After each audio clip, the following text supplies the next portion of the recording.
everyone. We're going to go ahead and get started with today's topic. We're going to be talking about building wealth in your 20s and 30s. If you are in your 20s or in your 30s, we're going to give you some food for thought, some things to think about. I'd first like to start off by saying that these are not rules. These are not things that everyone should do. I'm going to try to give you a lot of things to think about as we go through, things that you should consider, things that you might want to research a little bit more.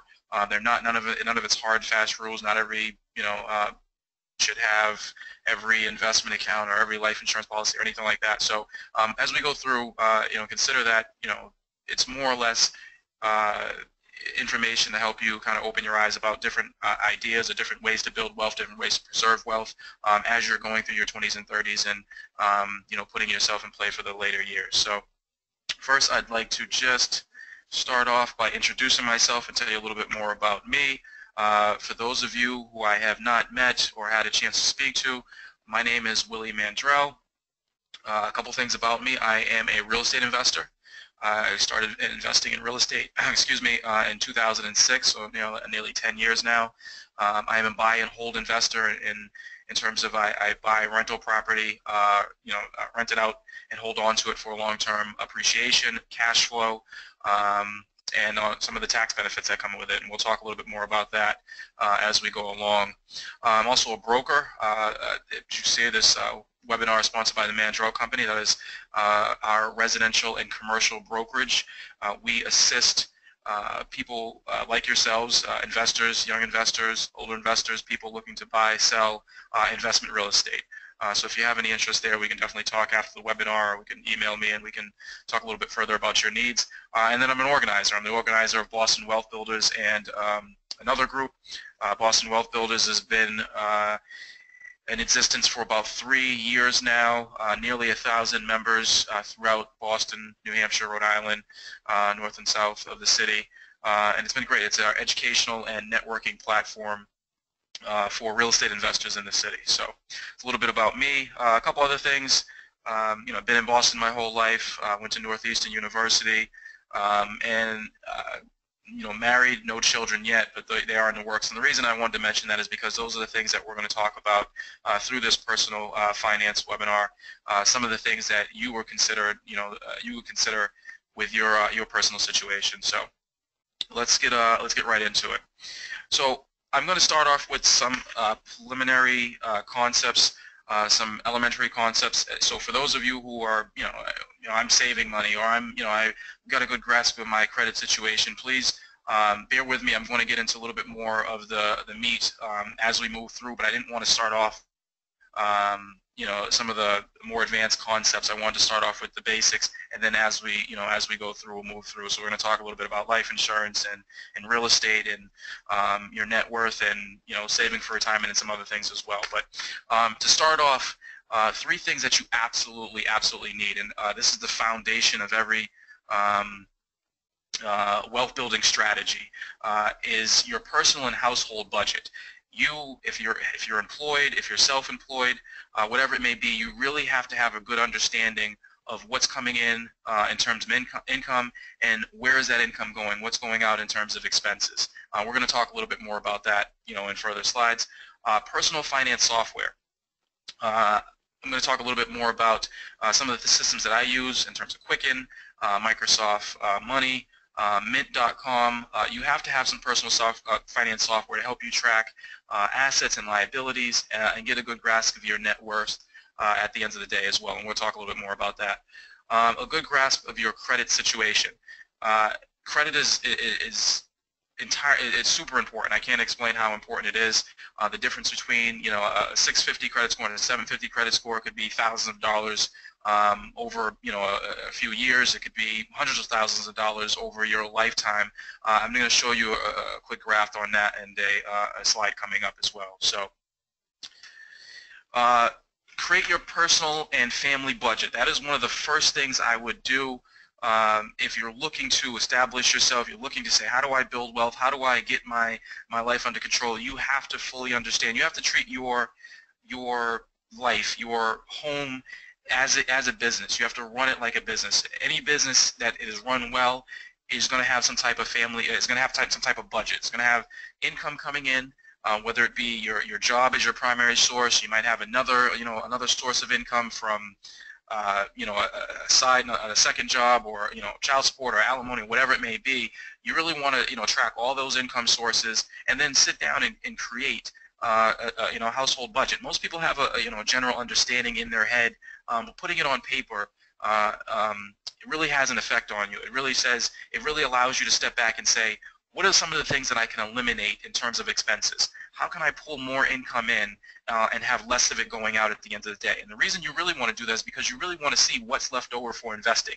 And that's really what we want to get down at the end of the day is, how do we create more cash for investing and build up assets as we go along? So I think this is critical. This is the very first step. A pretty simple concept, but most people, I can tell you, are not doing it. So I would say, if that's one step that you must take. The next thing I would say is getting your family on board, and this is the situation, or this is the problem that a lot of people have. Most people understand that they want to be financially responsible. They want to build wealth. They want to be a little bit more conservative with their spending, save a little bit more, invest a little bit more. But sometimes there may be a spouse or a child or somebody else in the household who's not fully on board with those financial responsibilities. There's the husband likes to spend a little bit more. The wife likes to dine out a little bit more than your budget probably allows. Getting your family on board is crucial. There's a lot, if you're being financially responsible and your wife is going out and spending that, that's not a good way to build wealth. Like I said, you've made that commitment, to your wife, to your husband. So now, like I said, you have to sit down together and make those financial commitments together as well. Critical. I talk to a lot of people, and they say, yeah, I want to be financially responsible. I read the Rich Dad book. I read this book, but it's hard to get, my husband on board. So before anything, like I said, it's good to have continuous conversations. I sit down and my wife and I talk on a regular basis. She is less involved in our financial planning, our financial our goals, but I force her to sit down with me on a regular basis, whether it be over dinner, whether it be another time, and sit down and look at, this is where we are, this is where we're trying to go, this is where we've come from. These are the habits that that we're like I said, trying to establish, and getting her on board as much as possible, because it's going to help both of us down the road. Her spending and her or lack of saving, or whatever it may be, or vice versa, mine is going to have a direct benefit or conflict to one another. And I'm not a marriage counselor, but I can tell you that from the people that I speak to in terms of their financial situation, a lot of them, like I said, a lot of marital problems come from like the lack of communication on that financial side as well. So getting family on board, especially the spouse, is critical. So the next piece is understanding your personal net worth. So wealth, what is wealth? And again, this is you get a little bit of my opinion in here. Some people determine it a little bit differently, but in my opinion, it's assets versus liabilities. It's that net worth number that we're all trying to grow, essentially. And then, like I said, as we go along, I'll explain a couple different other concepts of of wealth, and as we go along in terms of cash flow and how long can you survive if if there was a job loss. But understanding your net worth. If you don't know that number, you absolutely should. That is the next step. You want to put that budget together, income and expenses. Then you want to sit down and you want to get that personal finance software. I personally use a program called Quicken. There are other programs out there. Mint.com is a very popular one. Microsoft Money. Basically, what you're trying to do is you're trying to determine that net worth number at the end of the day. And if you look to the left side of my screen, you can see total assets, 19. Total debt 500, total net worth 13, and that's the number that you're trying to get to, is what is my net worth? And once you get that number, we're trying to grow that number. If you're relatively young, if you're early 20s, maybe even if you're early 30s, that number may be negative, and that's okay right now. The reason for most people that number is negative is because of school loans. If you went to pretty prestigious college, or even if you didn't, you may have a significant amount of student debt still hanging over you. If it's $100,000 and you have $20,000 in the bank, and those are your only two assets and liabilities, you have a negative net worth of $80,000. That's okay right now. What you want to do above anything is determine what that number is. If it's an $80,000 negative net worth, that's great. Get it into that system, and your goal over the years, creating a plan for yourself over the next 3 or 4, it may be to get that to a positive number. Once it is into a positive number, it's to grow it from there. I look at this, and again, this is my personal opinion. You can look at it, however you see. I look at it as a game. When I was growing up, I played Monopoly, quite often. Put a hotel here, or a couple houses here, and that's really what you're doing. My personal net worth is, I look at it as a game. You're competing with pretty much everyone, in the States and in the world, and what. This is how we keep score, that net worth number. When you look at Forbes, richest person, richest people, they don't go by, income. They go by net worth. They take the total amount of assets, all the real estate they own, all the, the CDs, the bonds, the stocks, the businesses they own, and then they take all their debt, the student debt, the mortgages and everything. They take those assets, subtract the debt, and they come up with a net worth number at the end of the day. And that's the number that we're trying to get to for you. That, in my opinion, is the first measure of wealth, and that's the number that we're trying to grow from there. So the next thing that you want to, the 3 biggest things, like I said, that budget, the personal finance software, the Quick and the Mint, and then getting your credit under control, or getting a good grasp of what your credit situation is, how your credit is affected. I'm not going to go too much into this. I'm going to go really briefly. There are 3, for those, most of you probably already aware, there are 3 credit bureaus. Your credit score, your FICO score, is made up of a combination of the 3: TransUnion, Experian, Equifax. You could have scores that vary wildly from one credit agency to the next. So what you want to do is you can get a free credit report that consolidates all of them annually. It's annualcreditreport.com, I believe the website is. You can go there, or you can actually pay. I used a service called I will get back to you. I can't remember the name of it just off the top, but there are TrueCredit, TrueCredit.com. I believe it was $17 a month, and you can get all 3 scores on a monthly basis. And the reason, if you're right now, you have a credit score that's less desirable, you may want to pay for that, not forever, but over the next couple of years, to track as you pay off debt and as you start to maneuver things around, how does that score improve? You really want to understand what, negatively affects my score, what positively affects my score, and how do I build it from there? Because credit is crucial. If you have a good credit score somewhere in, the high 6s, 7s, possibly 8s, there are so many doors that open up for you in terms of, wealth building strategies. Because of your credit responsibility, that like I said, having a credit score, it opens up, like I said, that's the only way I can put it. It opens up so many doors from you that those who with 500 credit scores, or low 6s, would not have the opportunity to pursue, and it's going to help you further build wealth from there. I'll give you a perfect example of why credit is so important, why having a lower credit score is is very costly. This perfect example. This is the cost of bad credit. Let's go right into it. Assuming you bought let's say 2 people buy a car, and they buy the same Honda Accord. It's roughly $25,000. We both walk into the dealership. We put $5,000 down. So if the car costs $25,000, you're putting $5,000 down in the car. That means you're going to finance the other $20,000 over the car over the 5 years. So let's say you, each of our listeners today has an excellent credit score of 720 or above, and they walk in, and the dealership says we're gonna finance that $20,000 to you over the next 5 years at an interest rate of 4.9%. Your payment would be roughly, or not roughly, exactly $376.51. If I walked in, that same $5,000, bought the same Honda Accord, but I had a credit score of 580. I might get a credit, and again, I don't know whether these numbers are accurate, but I mean, you can get a good idea of, the difference in just a small, an interest rate. If I walked in and got a 19% interest rate, my payment is significantly higher than yours at $518.81. Over the cost of over the span of 5 years, for that same $20,000 car, I'm going to pay $8,500 more in interest than you paid at a 720 credit score and a 4.9% interest rate. So most people say, well, that's pretty significant. Like I said, I'm paying $8,000 more. If I took care of my credit and got it up to that 720 or above, I could have gotten a 4.9% interest rate. What most people don't think about is the fact that over your lifetime, how many cars are you going to own? The average person, I know because I used to work for a Honda dealership, actually right here, not too far from here in Weymouth. The average person doesn't keep a car longer than 5 or 6 years.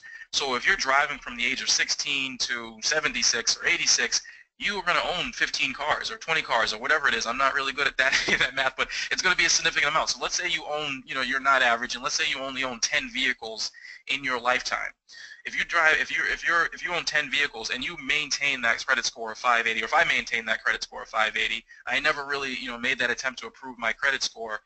I might pay closer to $85,000 more than what you paid for your car. $85,000 is significant. That's a vacation. It's vacation home. It's a college education. It's investing capital. It's significant in the sense that over that lifetime, it's investing. If you think about, investing at $85,000 and then the actual interest or the return on it, it's actually even more. If you look at, the cost of bad credit, in a small mortgage, and $200,000 is actually really small compared to, some of the prices that we pay here in Boston. A $200,000 mortgage loan over 30 years, if I had, or if you all had the same credit score, 720 or above, you got a 6% interest rate or 5.9. Your mortgage payment is roughly $1,073. I go in and I have fair credit, let's say a 620 at this point, I get an 8.5% interest rate. I'm paying nearly $480 more, or an additional $167,000 over the life of that 30-year mortgage. That is a significant difference in the interest cost to me. It's money that I'm not investing. It's money that you are putting back into your pocket for the benefit of having a higher credit score. Money that's lost, money that you can now turn around and invest and actually turn into more. So I mean, 10 cars and then one home puts you in a much better financial situation just from taking care of your credit. That's why I said those 3 pillars right from the start: your personal and household budget, your personal software, and then getting a good credit, established credit and a good understanding of your credit and how to improve it are the the 3 critical steps just to get yourself started. Any questions? Doesn't look like there's any at this time.